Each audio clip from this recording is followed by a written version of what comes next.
Bab 037. Ryan membantu sang ibu naik ke mobil dengan perlahan. Di pelataran rumah, sebelum mobil berjalan, Bu Marwah menggenggam tangan anaknya. Ryan, jangan marah sama istrimu, mungkin dia cuma belum kuat. Tapi kamu tetap jadi anak yang tahu bakti ya. Umi minta maaf kalau selama ini banyak salah. Ryan tidak mampu menjawab. Ia hanya mengangguk, memeluk pundak ibunya dengan erat. Tangannya gemetar, dan dadanya terasa sesak. Mobil pun melaju perlahan keluar dari gerbang rumah, membawa pergi dua sosok yang diam-diam menyisakan kekosongan besar di hati Ryan. Dan saat pintu rumah tertutup kembali, rumah itu tak lagi terasa sama. Rumah itu kini jauh lebih sepi dibandingkan biasanya. Tidak ada lagi suara kursi roda berdecit atau panggilan pelan dari Bu Marwah yang meminta bantuan. Tidak ada lagi Pak Asmi yang suka bersenandung kecil sambil menyiram tanaman di halaman depan setiap pagi. Kini hanya tersisa Ryan, Najwa, dan Santiart muda yang masih kikuk menghadapi ketegangan rumah tangga tuannya. Ryan jarang berbicara. Sudah 2 hari sejak kepulangan orang tuanya ke rumah mereka sendiri, dan belum ada satu kalimat pun yang ia lontarkan untuk Najwa selain obrolan teknis seperti, kuncinya di laci, atau, aku makan di luar. Najwa tidak bodoh. Ia tahu suaminya marah, kecewa, bahkan mungkin merasa dikhianati. Tapi ia juga lelah. Lelah berpura-pura jadi istri sempurna yang menerima semuanya. Lelah jadi menantu yang diharapkan selalu sabar. 106. Pagi itu, Najwa duduk di meja makan sendirian, roti tawar di piringnya bahkan tak disentuh.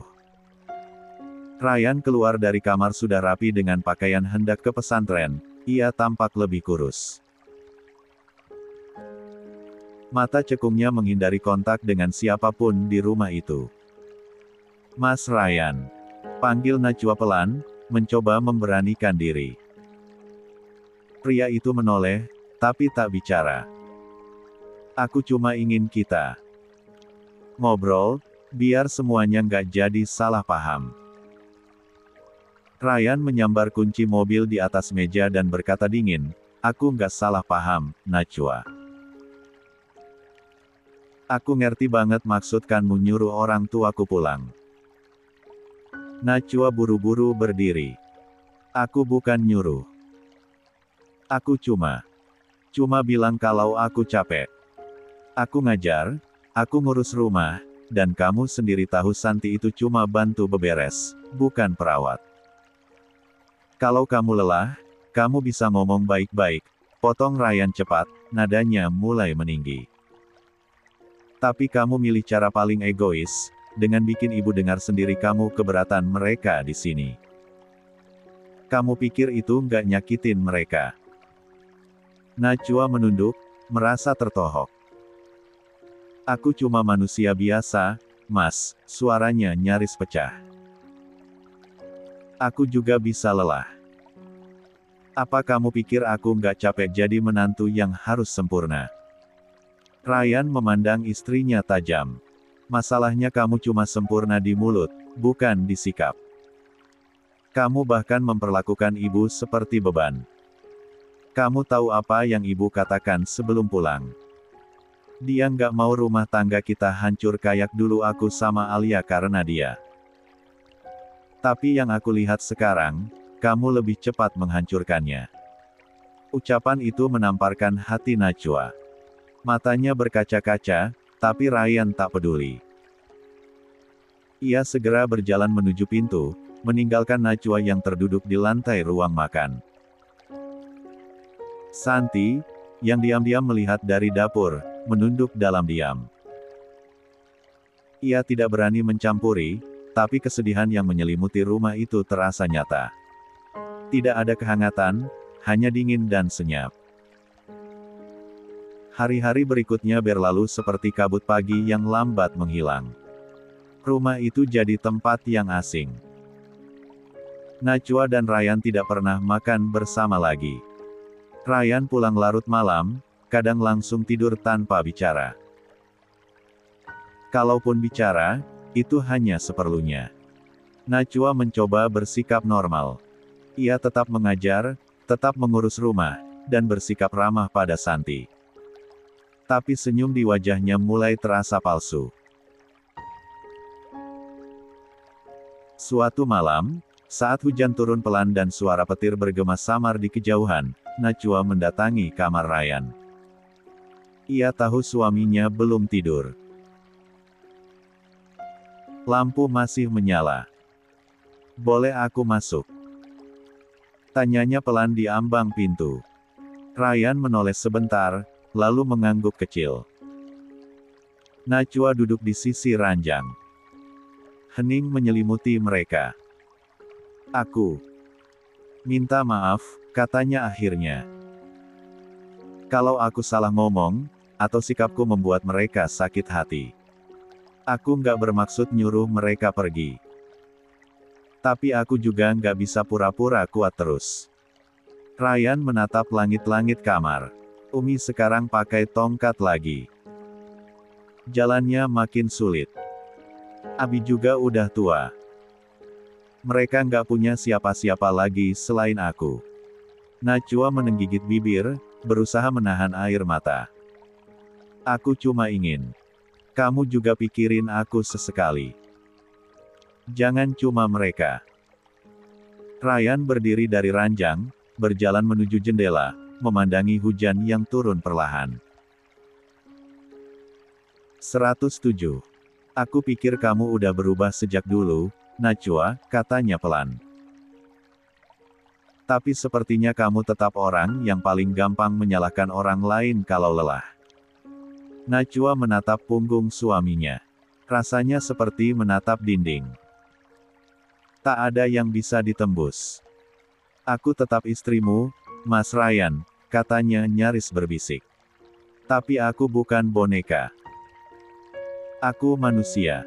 Aku butuh dipahami juga." Ryan tak menjawab. Ia hanya berdiri di sana, diam dalam hujan yang membasahi kaca. Malam itu, Najwa kembali ke kamarnya dengan hati kosong. Rumah tangganya tak lagi dipenuhi cinta, melainkan amarah yang ditahan-tahan, dan luka yang tak kunjung sembuh. Dan rumah itu tetap sunyi seperti kuburan yang menanti hari kehancuran. 108. Beberapa bulan kemudian. Hari itu matahari bersinar cerah, menembus tirai tipis kamar tidur Alia dan Fahri. Udara pagi yang hangat dan harum kayu manis dari dapur membuat suasana rumah terasa nyaman. Bayi Isa baru saja menginjak usia 6 bulan. Sejak subuh tadi, Alia sudah bangun, menunaikan salat dan memandikan Isa yang kini semakin aktif. Senyumnya mengembang saat Isa menatap wajahnya dan meraih ujung kerudungnya dengan tangan mungilnya. "Sayang, udah besar ya kamu," bisik Alia dengan senyum lebar saat ia mencium dahi bayinya. Hari itu, selepas mengajar di pesantren Al-Hikmah, Alia dan Fahri berencana pergi ke supermarket besar di tengah kota untuk membeli perlengkapan rumah sekaligus bahan-bahan empasi Isa. Bagi mereka, ini bukan sekadar rutinitas rumah tangga, tapi momen kecil yang selalu dinanti. Momen untuk berdua, mengurus rumah, tertawa di tengah keranjang belanjaan, dan menikmati kebersamaan. Fahri menjemput Alia dari gerbang pesantren tepat waktu. Ia membuka pintu mobil seperti biasa dan menyambut istrinya dengan senyum hangat. "Siap belanja, Bu Alia cantik?" godanya. Alia terkekeh, menutup wajahnya dengan buku catatan. "Siap, Pak dosen," yang kebanyakan gombal. Mereka sampai di supermarket menjelang sore.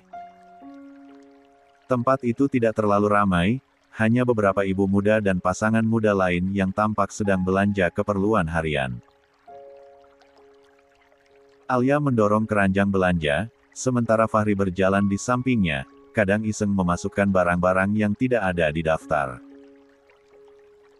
Mas Fahri, itu bukan bahan empasi, itu coklat batang, tegur Alia sambil tertawa. Buat ayahnya Isa dong. Kalau kamu masak empasinya, aku masak hati kamu terus biar enggak gosong, balas Fahri santai sambil tersenyum jahil. Alia memukul pelan lengannya. Duh, kamu itu, ya. Mereka berhenti di rak sayur organik. Alia mengambil beberapa labu kuning, brokoli, dan wortel. Ini bagus buat awal-awal empasi. Teksturnya lembut, dan rasanya nggak terlalu tajam. Fahri mengangguk sambil membantu memilih. Aku percaya deh. Istriku ini ahli makanan sehat dan ahli menyehatkan hati. Mereka lanjut ke bagian perlengkapan bayi. Alia memilih mangkuk kecil, sendok silikon, dan alat pengukus mini. Fahri ikut menyarankan warna dan model. Yang ini lucu, ada gambar singa, katanya sambil menunjukkan sendok. Isa nggak makan singa, Mas, ujar Alia geli. Tapi dia anak singa. Lihat aja teriakannya kalau lapar, canda Fahri. Setelah 1 jam keliling, keranjang belanja mereka penuh. Saat antre di kasir, Fahri berdiri di belakang Alia dan memeluknya dari belakang. Seneng ya kayak gini. Pulang bawa belanjaan, masak bareng, lihat Isa ketawa. Rasanya kayak mimpi yang jadi nyata. Alia menoleh dan menatap suaminya dalam. Iya. Dan kamu bikin mimpi itu terasa aman. Sampai di rumah, mereka langsung merapikan belanjaan. Alia mulai mencuci sayuran untuk besok pagi, sementara Fahri menyimpan perlengkapan bayi di rak. Isa yang sedang ditidurkan oleh Bu Rahmah di kamar belakang sesekali mengeluarkan suara rengekan pelan. Fahri menghampiri kamar, menggendong Isa dan membawanya ke ruang tengah. Nah, anak ayah udah bangun. Mau bantu masak sama Umi? 109. Alia tertawa. Baru 6 bulan, Mas Fahri, bukan 6 tahun. Mereka menyiapkan makan malam ringan, sup sayur dan nasi hangat. Sambil makan di meja kecil, Fahri menyuapi Alia sesekali. Suasana rumah itu penuh kehangatan, seolah semua luka masa lalu telah benar-benar sembuh. Malam itu sebelum tidur, Alia membuka jurnal kecilnya dan menuliskan catatan hari itu, Isa sudah 6 bulan. Aku dan Fahri belanja bahan empasi bareng. Rasanya, ini hidup yang aku doakan sejak lama. Fahri memeluknya dari belakang. Nulis apa, Bu penulis? Rahasia. Tapi intinya, aku bahagia. Fahri mengecup kening Alia. Aku juga. Lebih dari yang bisa aku ucapkan. Di kamar yang sederhana, dengan lampu temaram dan suara lembut dari speaker yang memutar lantunan ayat suci, Alia dan Fahri memeluk Isa kecil yang terlelap di tengah-tengah mereka. Hidup mereka kini sederhana, namun penuh dan cinta. Tak pernah absen menyelimuti malam. Tengah malam, suara lirih tangisan Isa membangunkan Alia dari tidurnya. Mata yang masih mengantuk perlahan terbuka, dan tangan refleks meraih bayi mungil yang terbaring di sampingnya. Dengan gerakan pelan, Alia menyesuaikan posisi agar Isa bisa menyusu dengan nyaman di pelukannya. Sementara itu, Fahri yang tidur di sisi lain tempat tidur mulai terbangun juga. Matanya masih setengah terpejam, tapi ia bisa melihat bayang istrinya yang duduk bersandar dengan posisi menggendong Isa. Dia haus, iya. Gumam Fahri dengan suara serak khas orang baru bangun tidur. Alia menoleh pelan, menatap suaminya dengan senyum kecil. Iya, kayaknya kebangun karena lapar. Fahri bangkit dari tidurnya dan duduk bersandar di samping Alia. Matanya menatap Isa yang kini sudah tenang dalam dekapan sang ibu. Suasana kamar hening, hanya terdengar suara napas pelan dari bayi mereka. Lihat dia gitu. Aku kayak nggak ngangka. Kita udah sejauh ini, ya. Bisik Fahri, menggenggam tangan Alia yang satunya. Alia menoleh, menatap wajah Fahri dalam remang cahaya lampu tidur. Dulu rasanya semua ini kayak cuma harapan dalam doa. Dan sekarang, Fahri mengusap kepala Isa dengan lembut. Harapan itu hidup, bernapas, dan ada di pelukan kita. Alia mengangguk pelan. Terima kasih ya, udah selalu jadi yang paling sabar untuk kami. Fahri menarik pelan tangan Alia dan menciumnya dengan lembut. Aku yang harusnya berterima kasih. Kamu hebat, jadi ibu, jadi istri. Semuanya. Alia tertawa kecil, masih malu-malu meskipun sudah resmi jadi istri Fahri. Kamu gombal tengah malam. Gombalnya tulus, jawab Fahri sambil terkekeh. Ia menyandarkan kepalanya di bahu Alia, ikut menikmati momen tenang itu bersama bayi kecil mereka.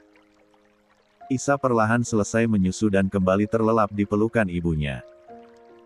Fahri mengambil bayi itu dan membaringkannya kembali ke boks kecil di sisi tempat tidur. Setelahnya, ia kembali ke tempat tidur, memeluk Alia dari belakang, dan membisikkan, malam ini aku ingin peluk kamu terus sampai pagi. Gak butuh apapun lagi. Alia hanya menjawab dengan genggaman kecil pada tangan Fahri yang melingkar di pinggangnya. Malam itu ditutup dengan keheningan yang penuh cinta sederhana, manis, dan tulus. Cahaya matahari pagi menyelinap pelan dari sela-sela gorden, memberikan nuansa hangat ke dalam kamar. 110. Bernuansa coklat lembut itu. Alia mengerjap perlahan, membuka matanya ketika terdengar suara burung-burung kecil berkicau di luar jendela. Perlahan ia menoleh ke sisi ranjang. Fahri masih tertidur, satu lengannya melingkari pinggang Alia dengan posisi yang sedikit miring. Raut wajah Fahri tampak damai tidur seperti anak kecil. Alia tersenyum, ia perlahan melepas pelukan Fahri tanpa membangunkannya, kemudian bangkit dan mengecek boks kecil di sisi kamar. Isa masih tertidur pulas. Nafasnya naik turun pelan, dengan bibir mungil yang sedikit terbuka. Tangannya menggenggam selimut tipis, dan sesekali meringis seperti sedang bermimpi indah. Alia berjalan ke dapur dengan langkah ringan, mengganti baju rumahnya, lalu mulai menyiapkan sarapan. Hari ini ia berencana membuat menu kesukaan Fahri, nasi goreng dengan telur setengah matang dan teh hangat khas buatan tangannya.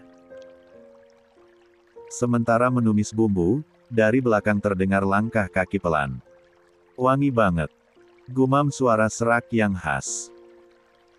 Alia menoleh. Fahri berdiri di ambang pintu dapur, masih mengenakan piyama dan rambutnya sedikit berantakan. Kamu bangun juga, ujar Alia, menyambutnya dengan senyum. Fahri menghampiri, memeluk Alia dari belakang. Kalau tiap bangun pagi disambut aroma masakan istri sendiri, ya kayak gini rasanya. Pingin cepet-cepet bangun tiap hari. Ini masih jam 6, loh. Cepet banget kamu bangun. Karena tadi malam kayaknya mimpi indah, bisik Fahri sambil mencium pelipis Alia. Alia tersipu, lalu menyikut pinggang suaminya dengan gemas. Udah deh, mandiin Isa aja sana, aku mau selesain sarapan. Siap, cantik. Fahri memberi hormat lalu jalan ke kamar sambil bersiul pelan. Beberapa menit kemudian, terdengar suara ceria dari dalam kamar. Bangun sayang.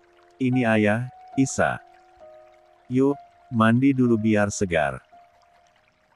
Alia hanya bisa tersenyum dari dapur. Bagaimana tidak? Setiap pagi seperti pertunjukan kecil keluarga yang hangat. Beberapa saat kemudian, Fahri keluar dengan Isa yang dibungkus handuk.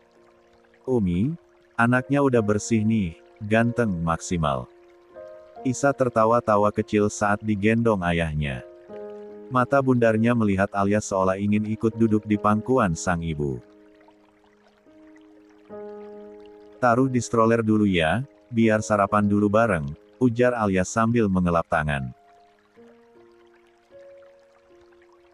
Mereka duduk bersama di ruang makan, bertiga, makan dalam suasana damai. Sesekali Fahri menyuapi Alia dengan centong kecil, dan Alia membalas dengan potongan telur untuk Fahri. Setelah sarapan, mereka berdua membawa Isa ke teras rumah. Udara pagi sangat bersahabat hari itu. Alia duduk di bangku rotan, sementara Fahri menggelar mat kecil dan mulai berceloteh pada Isa yang menatapnya penuh rasa ingin tahu. Nanti kalau Isa udah besar, ayah ajak ke pesantren, terus bantuin ayah ngajarin adik-adik santri, gimana? Isa menggumam, dan tangannya menjambak dagu Fahri, membuat pria itu tertawa lepas. Alia melihatnya dengan senyum yang tak bisa disembunyikan. Dalam hati, ia merasa bersyukur. Setelah masa-masa gelap dulu, Allah gantikan semuanya dengan pelan, tapi pasti. 111. Fahri menoleh dan mengulurkan tangan ke Alia. Terima kasih udah mau bareng aku dan membentuk keluarga ini. Alia menggenggam tangan itu. Terima kasih juga udah mau mencintai kami apa adanya. Mereka saling menatap lama, tanpa kata, tapi begitu banyak makna tertuang dalam keheningan itu. Dan di sela tawa Isa yang mulai meracau, Alia berdoa pelan dalam hati. Semoga bahagia ini tidak hanya untuk hari ini, tapi untuk selamanya. Langit Jakarta masih begitu cerah. Angin berembus pelan, menyapu dedaunan yang mulai menguning di halaman. Dari balik pagar rumah, Ryan berdiri diam, menatap penuh haru dan getir pada pemandangan di depannya. Sebuah keluarga kecil yang utuh, hangat, dan tampak bahagia. Yang seharusnya dulu menjadi miliknya. Di teras, Fahri tengah duduk di ayunan rotan, memangku Isa yang tertawa ceria sambil memainkan jari-jari sang ayah sambung. Alia duduk di sebelahnya, sesekali mengelus kepala kecil Isa, dan mencubit gemas pipi bayinya. Suara tawa mereka menyatu dengan embusan angin pagi, membuat Ryan seolah tertampar oleh kenyataan yang selama ini enggan ia akui. Itu bukan lagi rumahnya. Dan itu bukan lagi keluarganya. Dengan napas berat, Ryan akhirnya melangkah masuk.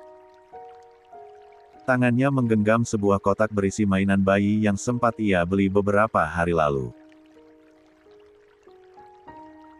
Hatinya berdebar tak karuan, bukan karena gugup, tapi karena menyadari betapa jauh ia tertinggal. Fahri adalah pria yang berhasil meraih semua yang ia lepaskan. Alia melihat kehadiran Ryan pertama kali, wajahnya sempat terkejut, namun tak menunjukkan rasa marah ataupun benci. Ia hanya berdiri dan menghampiri, menahan senyum yang tak benar-benar hangat, tapi tetap sopan. Assalamualaikum, Mas Ryan. Waalaikumsalam. Ryan membalas lirih, matanya tak bisa lepas dari Isa yang kini memandangnya dengan rasa asing. Fahri berdiri dan menyambut Ryan dengan anggukan sopan. Silakan duduk. Ryan mengangguk kaku. Ia menyerahkan kotak mainan kepada Alia. Ini buat Isa. Alia menerima kotak itu dan meletakkannya di samping ayunan. Terima kasih. Ryan berjongkok di hadapan Isa, mencoba menyapa dengan senyum hangat. Nak, ini Abi, ingat nggak? Isa hanya menatap sejenak, lalu memalingkan wajah ke Fahri, Tangannya menggapai-gapai ke arah pria itu, seolah meminta kembali dalam pelukannya. Ketika Fahri mencoba mengambil, Isa langsung menempelkan pipinya ke dada Fahri, merengek pelan. Ryan diam. Hatinya seperti diremas. Ia berusaha tetap tersenyum, meski dadanya bergemuruh. Dia butuh waktu, ujar Alia pelan, mencoba menenangkan suasana. Anak kecil mudah lupa. Tapi itu bukan berarti dia nggak bisa kenal lagi. Ryan mengangguk, memaksa senyum.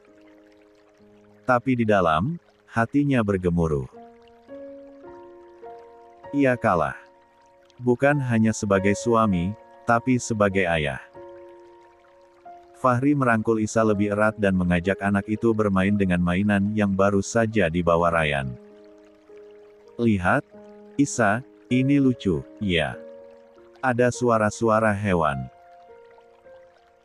Isa mulai tertarik dan tertawa lagi. Ryan menonton dari kursi seberang, ketika Alia membawakan teh. 112. Untuknya, ia menerimanya dengan hati tercekat. Aku cuma pengen lihat dia. Gak akan ganggu, gumam Ryan. Alia mengangguk. Aku ngerti. Tapi Isa sekarang punya rutinitas, Mas Ryan. Aku nggak mau dia bingung dengan banyak perubahan. Aku juga ayahnya. Aku nggak pernah menyangkal itu. Tapi kamu juga harus sadar. Kamu datang setelah semuanya berjalan lagi. Kita bukan lagi bagian dari hidup yang sama. Ryan menunduk. Peri itu nyata.